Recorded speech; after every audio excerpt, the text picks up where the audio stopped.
નમસ્કાર મિત્રો, રામનવમીની આપ સર્વ મિત્રોને હાર્દિક શુભકામનાઓ।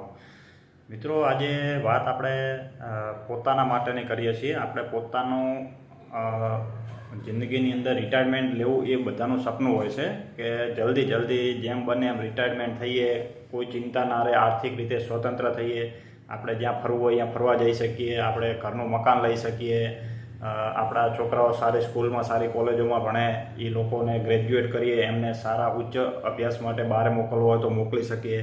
આ બધાની વાત આજે આ વિડીયોમાં કરવાની છે। તો આ બધું મિત્રો ક્યારે શક્ય બને કે અત્યારે જે નાની ઉંમરના લોકો છે, 25 વર્ષ, 30 વર્ષ, 35 વર્ષના, એ લોકોનું એક જ છે કે આપણે જેમ બને એમ જલ્દી આપણે આર્થિક સ્વતંત્ર બની જઈએ અને રિટાયરમેન્ટ લઈ લઈએ। રિટાયરમેન્ટ એટલે એવી લાઈફ કે એમાં પછી કાંઈ લાંબુ કામ કરવું પડે નહીં, પોતાનો ધંધો ચાલતો હોય તો એ ધંધામાંથી રિટાયરમેન્ટ લઈ શકે અને બહાર ફરવું હોય તો ફરવા જઈ શકે, એ બધું રિટાયરમેન્ટમાં આવે છે। તો એ બધું કરવા માટે મિત્રો પછી 50 વર્ષે 60 વર્ષે વિચારશો ને તો શક્ય નહીં બને। એના માટે પ્લાનિંગ અત્યારથી ચાલુ કરવું પડશે। આપણે છોકરાઓ માટે તો બધું કરતા હોઈએ કે મારો છોકરો પાછળથી હેરાન ના થાય, એના માટે આમ ભેગું કરવું, તેમ ભેગું કરવું, પણ પોતાના ઉપર પણ થોડું વિચારો, પોતાનું રિટાયરમેન્ટ લેવા ઉપર પણ થોડો વિચાર કરો કે આપણે જેમ બને એમ 50 વર્ષની ઉંમરે, 55 વર્ષની ઉંમરે રિટાયર થઈ શકીએ અને આપણા ઉપર આર્થિક રીતે આપણે સ્વતંત્ર થઈ શકીએ। તો એના માટે અત્યારથી નિર્ણયો લો કે તમે કઈ રીતે આર્થિક રીતે સ્વતંત્ર જેમ બને એમ વહેલી તકે થઈ શકો। તો એના માટે મિત્રો અમુક સ્કીમો બહુ સારી હોય છે કે જે મ્યુચ્યુઅલ ફંડ છે, એસઆઈપી છે, જે તમે અત્યારે નાની રકમ ભેગી કરવાનું ચાલુ કરી નાખો। તમારી એજ 25 વર્ષ છે, 20 વર્ષ છે, 30 વર્ષ છે, તો તમે અત્યારથી નાની રકમ એવી ભેગી કરવાનું ચાલુ કરી નાખો। તમે નાની દર મહિને એસઆઈપીઓ કરો, દર મહિને 2000, 3000, 5000, 10,000 જેવી તમારી કેપેસિટી હોય, તમે એને 15-20 વર્ષ સુધી ચાલવા દો। પછી તમારી એજ 50-55 વર્ષ થશે તો એ પછી એમાંથી તમારું સારું એવું ભંડોળ ભેગું થઈ ગયું હશે અને એમાંથી પછી તમારે એસડબ્લ્યુપી કરવું હોય, સિસ્ટમેટિક વિડ્રોલ પ્લાન। એટલે એસઆઈપી શું છે કે દર મહિને તમારી રકમ જમા થાય છે બેંકમાંથી, અને એસડબ્લ્યુપી શું છે, સિસ્ટમેટિક વિડ્રોલ પ્લાન, કે દર મહિને બેંકમાં તમારા જમા થશે પૈસા। તો આ રીતે તમે રિટાયરમેન્ટ જેમ બને તેમ 50 વર્ષ, 45 વર્ષ, 55 વર્ષની ઉંમરે લઈ શકો છો। તો એના માટે તમે એસઆઈપીની શરૂઆત આજથી કરી દો, અને જેટલી ઉંમર નાની હશે ને એસઆઈપી શરૂઆત કરશો ને એટલું રિટર્ન બહુ સારું મળશે અને બહુ સારી એવી વેલ્થ બનશે, અને રિટાયરમેન્ટમાં પછી તમારે કામ કરવાની જરૂર નહીં પડે, આર્થિક રીતે સ્વતંત્ર હશો અને ક્યાંય પણ તમારે મતલબ હેરાન થવાનું નહીં આવે। તો આ બધું પ્લાનિંગ અમે કરીએ છીએ। હું છું AMFI registered mutual fund distributor Anil Chaudhary.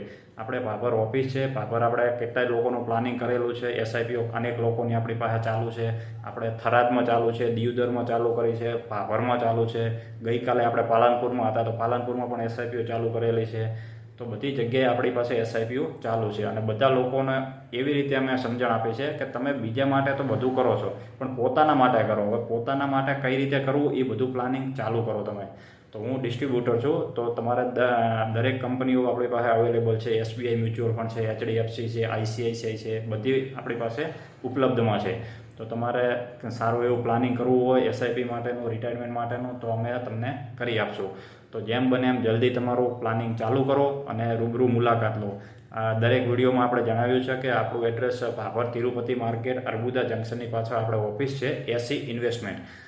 છતાં પણ કાંઈ પણ પ્રોબ્લેમ લાગે તો તમે ફેસબુકમાં ફોલો આપી શકો છો, ફેસબુકમાં અમને કોમેન્ટ કરી શકો છો, અને ફેસબુકમાં બને એટલો વિડીયો લાઇક કરો, શેર કરો, જેથી અનેક લોકોને રિટાયરમેન્ટ કઈ રીતે લેવું એનું પ્લાનિંગ કરવું હોય પણ ખબર હોતી નથી। એસઆઈપી કરવી અમે અમુક કેટલાય લોકોને જાણીએ છીએ એમની પાસે પૈસા છે પણ એસઆઈપી છે એ થોડા ઘણી ખબર છે કે એસઆઈપી આમ હોય, પૈસા ભરવાના, પણ એ લોકોને એ ખબર નથી કે એસઆઈપી કઈ રીતે ચાલુ થાય, કેટલા સમય માટે કરવી પડે, એ લોકોને નોલેજ હોતું નથી। તો એવા લોકો પાસે અમે મળીએ છીએ, એમનું સારી રીતે સમજાવીએ છીએ, એમનું એકાઉન્ટ ઓપન કરીએ છીએ અને કેવાયસી ના હોય તો કેવાયસી પણ અમે કરી આપીએ છીએ। પછી આપણે એમનું એસઆઈપી ચાલુ કરીએ છીએ। તો તમારે પણ એસઆઈપી ચાલુ કરવી હોય તો એક વખત રૂબરૂ તમે મુલાકાત લેજો અને આપણે એસઆઈપી પ્લાનિંગ તમારું ચાલુ કરી આપશું। અને છેલ્લે એક ડિસ્ક્લેમર આપી દઉં છું કે mutual fund investment R subject to market risk, read all this document carefully. નમસ્કાર, જય હિન્દ, જય ભારત।